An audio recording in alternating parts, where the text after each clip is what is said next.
Hey guys, welcome to the channel dedicated to answering your questions about Blender. And today we are going to learn how to download Blender. And to do that, all you have to do is just open a new tab in your browser, and it could be any browser, right? And you can just simply type blender.org/download, or you can just simply Google Blender download, right? And as soon as you do that, the first result that pops up is the one that you need to click on and will take you to this page, right? So here you can see there's an option to download Blender.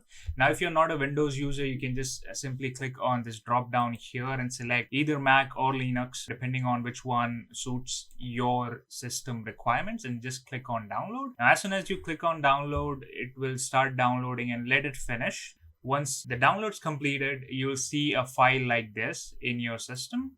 So all you have to do is just double click on that file, and this installation wizard is going to pop up. Click next, accept the terms and condition. If you want to read through them, it's all here. Then click on next. Select the location that you actually want to download this application into, right? So I'll click on browse. I'll just select a different location. I'll hit OK. All right, then click on install. Let it get completely installed, and okay, once it's installed, click finish, and that's it. Your Blender is installed into your system. Then you can simply open it just by either searching Blender here.